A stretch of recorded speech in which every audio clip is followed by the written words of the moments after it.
All Indiana Politics is your premier source for Indiana politics, focusing on issues that matter to you. I still want us to be the best in the Midwest. We can't afford another lockdown. Give the citizens of this country the relief they need. Education in the state of Indiana remains priority number one. In-depth, nonpartisan coverage. We don't know exactly where the economy will be in January. People are worried with good reason. Exclusive interviews with Indiana's political leaders. We have the resources here in the state of Indiana to care for those who are in need. Expert analysis on critical legislation. We need to reform those laws. This recovery is going to take some time. We've got to anticipate that there'll be a budget shortfall. From Wish TV, this is All Indiana Politics Podcast on the All Indiana Podcast Network. Good Sunday morning. Welcome to another edition of All Indiana Politics. I'm Phil Sanchez. Israel's strike on Iran could derail negotiations, but likely were needed. That's the word from Indiana Congressman Marlin Stutzman. He talked to our government reporter, Garrett Berquist. Stutzman also covered the ongoing protest against immigration enforcement actions and some Republican opposition to the budget plan the House has approved. And let's bring in Congressman Marlin Stutzman. Congressman, welcome back to the program. Good morning. Great to be with you. I want to begin with Israel's strikes on Iran. Do you believe this will help or hurt President Trump's efforts to bring Iran to the negotiating table over its nuclear program? Well, it probably hurts the ability to negotiate with Iran. But I tell you, I think that Israel's doing the right thing by going after the nuclear program. One thing that we know with Iran, they can't be trusted with nuclear capability.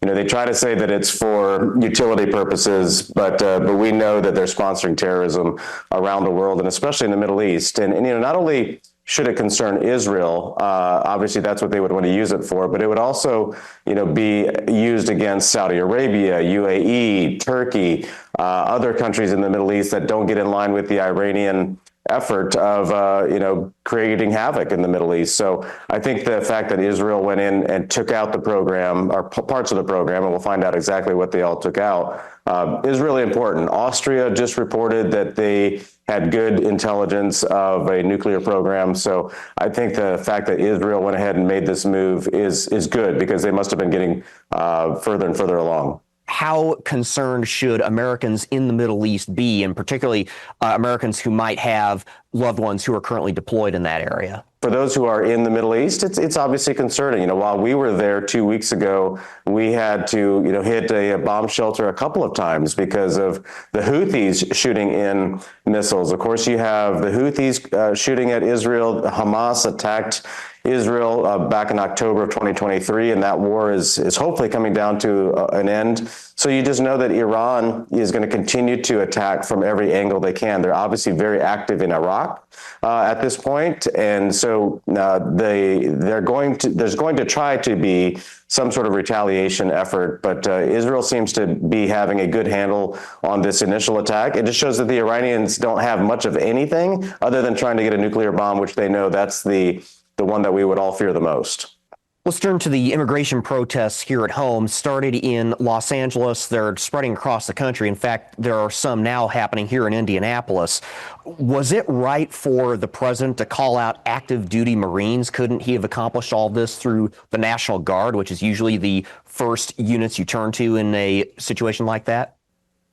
Yeah, you know, I think that, you know, President Trump is doing the right thing by putting an end to these riots. We saw these happen in the previous Trump administration. We saw this in Minneapolis and in other parts of the country, Oregon, Seattle, of course, in Washington, the state of Washington. They've had these riots over the past several years, and we see the destruction and damage. We saw what happened in Indianapolis. You know, the downtown was just decimated, and you know, businesses left, destruction occurred. And I think that the right thing to do is put an end to this as quickly as possible. And if it takes the National Guard, if it takes the Marines, you know, President Trump is going to do the right thing by stopping this sooner rather than later, because, you know, people's lives are lost. I mean, they lose not only life, but also we lose, you know, small businesses and people's livelihoods. The Wall Street Journal reports that ICE is now targeting people who are in the country unlawfully, but who have not committed any other crimes, any felonies or even misdemeanors. And there are several reports of lawful immigrants being swept up in this as well. Why not give those immigrants other options if they haven't committed any crimes? Well, I think eventually there will be that scenario. There's been some talk about that here in Congress, about those who are here undocumented, not citizenship. I don't think that's the right path at all. But, there may be a conversation about that soon. But President Trump and Tom Homan are going after the criminals. Now, if that leads to those who are here undocumented and don't have any sort of criminal background, they may get swept up in that. And I think that's why, it's important for us to after the criminals first, and then we can have that discussion about those who are here undocumented. Did federal agents overreact when they removed Senator Alex Padilla from that news conference with Homeland Security Secretary Kristi Noem? I should point out the senator was at a news conference. He confronted her and was then pushed to the ground and handcuffed. Well, I don't think that they overreacted. Senator Padilla approached the podium where Kristi Noem was speaking at a press conference. He didn't have his congressional pin on. He didn't have a suit and tie on. You don't know who he is in those circumstances. And so security and those who were there to make sure that every reporter was safe, every official was safe, any civilian that was there was safe. And the fact that Padilla pushed back and fought back, if you watch the entire video, he resisted the entire time. If he would have identified himself, and he could have probably had a private audience with Secretary Noem instead of approaching her at a press conference without proper identification. Let's turn to the budget negotiations. At least 3 Republican senators have said that they will not vote for the budget bill as it currently stands because they believe it does not do enough to address the national debt. How do you respond to that criticism? Well, I'm glad that the senators are holding their ground. And, we all realize that the $36 trillion of debt is the greatest threat to the United States right now because Washington and Congress hasn't been responsible with taxpayer dollars over the past several decades. And so the senators know that this is a time, and I believe that the Republicans, including President Trump, know that we have got to grow this economy. We have got to get the foot of the federal government off the back of the American people and the American economy so it can grow.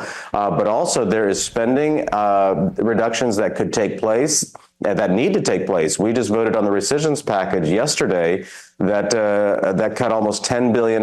That's a good start, but there's plenty more that can be done. And I think that senators like Senator Paul and Senator Johnson, Senator Lee are doing the right thing by pushing this even further. And I believe that we'll get it done. Republicans are united in knowing that we've got to trim the spending that Washington has been doing over the past several years, especially back down to a size that's responsible. All right, coming up, the mayor of Indianapolis defends late-night texts to a female staffer who accuses his top aide of sexual misconduct. Welcome back. Indianapolis Mayor Joe Hogsett says he won't resign amid the growing sexual misconduct scandal surrounding his top staff. One of the accusers was escorted out of the city-county council meeting for questioning a report on misconduct, and our cameras caught another accuser going to confront the mayor in person. Our Kyla Russell has been following this story since the beginning. I know Maggie was in there. Tell me a little bit about that conversation with her. Yeah, I was having lunch, and so she came up and we did have a conversation. It's unfortunate that she's left the office because I thought she was a wonderful employee, but she's moved on to different things, and I just simply wished her the best. This is Maggie Adams McBride walking into a downtown restaurant. Hogsett is inside after deciding not to attend a press conference on an unrelated matter. And when he left the restaurant, I tried to ask him questions. Sir, why'd you cancel your press conference? It comes after an explosive city-county council meeting. Do not put your hands on me. Don't even do that. That Adams McBride spoke at, calling for the mayor's resignation. Has not been held accountable for internal harm experienced by its workers. We have heard from survivors who have experienced retaliation, harassment, and systemic neglect, and these patterns don't just exist in isolation. The mayor's former deputy campaign manager, Lauren Roberts, tells me the mayor's top aide, Thomas Cook, groomed her for years. She was thrown out of last night's meeting. Hogsett told me he was watching. And what did you think of the moment that Lauren Roberts was thrown out? I thought it was incredibly regrettable. Well, I think it's important that we continue to evolve the process for protection for all employees, and that includes confidentiality and anonymity if they do have concerns. Do you have any plans to resign? No, I don't have any plans to resign. We've got 2.5 years left in this term, and we have a lot to accomplish. Maggie Adams McBride brings the total amount of accusers of harassment within the Hogsett administration to 5. Reporting here at the City County building, I'm Kyla Russell for Wish TV and WishTV.com. And Hogsett now admits to sending after-hours text messages to some of the women who accuse his top aide of sexual harassment and assault. Danielle Zukoski has the mayor's explanation and reaction from both sides. The mayor spoke at length about these texts. He not only confirmed he sent messages to a young female staffer well into the night, but was texting her about poetry in addition to work. Lauren Roberts and Caroline Ellert both say they received late-night texts from Mayor Joe Hogsett. He admits to sending those to just Ellert. It's not, I suppose, unusual to become more familiar in your conversations with people. And as long as there was, in my estimation, no intent to make anybody feel uncomfortable, in retrospect, though, I can understand how some of those comments may have been taken out of context. Reactions from both sides of the aisle were mixed. As someone who, serves part-time, runs campaigns, evening text messages with staff are things that unfortunately have to happen, and we pull late nights, but the content of those, particularly around the poetry, especially for a married man, gives me great pause. So I'm not going to judge on that. I don't know all the other circumstances around it. I will give you that it was different. When asked about the messages, 2 Republican councilors say this is a sign to continue with the investigation to get additional answers. They need to at least answer why these were omitted and not put into the report into the beginning. What we need to control is to continue that investigation. Right? We as councilors have that in our ability to make sure that we subpoena that. We could subpoena actually if we want to, but bring that information in. And so that's where we've got to get to and get to that point and start doing our own review. Hogsett's own party stopped short of calling for him to resign, instead sharing a statement with reforms the Democrats aim to make. Danielle Zukoski, iTeam8 for Wish TV and WishTV.com. Coming up, Indiana's best political team tackles the Hogsett administration scandal and the immigration protests across the country. Welcome back to All Indiana Politics. With us now, 2 members of Indiana's best political team, Democrat Dana Black and Republican Tom John. Good to see you both. Let's start with the latest on the sexual misconduct surrounding Mayor Joe Hogsett's administration. Dana, I'll start with you. 3 members of the City County Council, including 2 Democrats, are now calling on Hogsett to resign. 2 questions for you. Should he resign, and does he risk losing the support of the council? I don't think he has to resign. Does he need to resign? I think that's an internal thing. But we are living in a society where the President of the United States just got another ruling for his harassment in his E. Jean Carroll case. Right. We have men up and down the elected official status in both parties of every demographic that do not know how to behave themselves, apparently, when women are in the room. Did Hogsett handle this situation correctly? Absolutely not. But honestly, when are we going to see men rise to the occasion when women are explaining over and over that they are being harassed when they are literally just trying to earn a paycheck? Yeah. And until men decide, and we've had this discussion before, when men decide that they are no longer going to sit around and let someone else's sister, someone else's daughter, someone else's wife be harassed by their coworkers, that is the only way we are going to change this situation. This is not a Republican problem. It's not a Democratic problem. This is a man problem. And y'all have got to fix this with your brothers. Well said. Tom, I'll get your thoughts on that as well, but also those images of Lauren Roberts being forcibly removed from the council. Could that have been handled differently? Yeah, I want to mention and I feel for Dana. She's in a rough spot here. The fact is the titular head of the Indiana Democrat Party is a mess. And the fact is the Marion County Democrat Party, which is the lead of the Indiana Democrat Party, is a mess.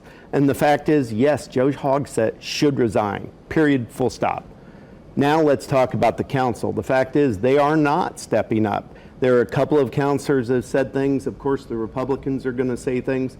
But when you look at this, going to Donald Trump or going to other things, that's not the point. The point is we have a man here in charge of the city that he and his closest consigliere were predatory on women and now have not been called to account. This is a lack of leadership by the council.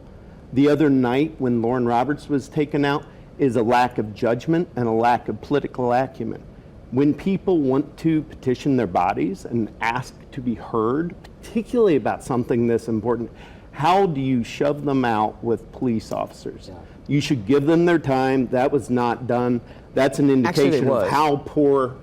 She was given extra time, actually. And most of the time was taken up by I don't Joe. Agree with what happened on Monday night. Most of the time was taken up by Vop Osley and rather that's what than she was her. saying yesterday, or earlier in the week. She did say that a lot of the time was taken up by Osley. Yeah, I'll let you respond though.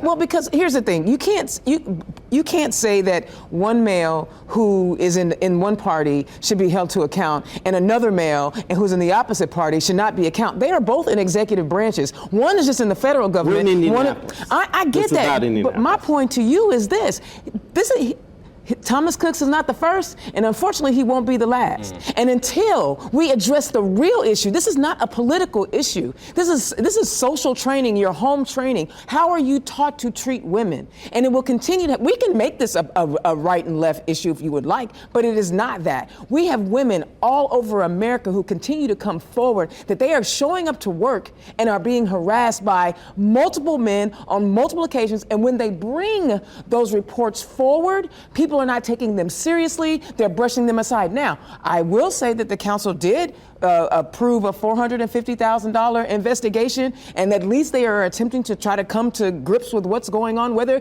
Monday night was regrettable, I agree with that. I wish he had handled it differently. However, this is not a political issue, and until we start realizing that men need to behave better when women are in the room, what else are we talking about? The fact is, I agree with everything you say about men should behave better, Dana, but it's still a political issue. So if you're not going to get rid of the president, then why should you get rid of the mayor? The leader of our city.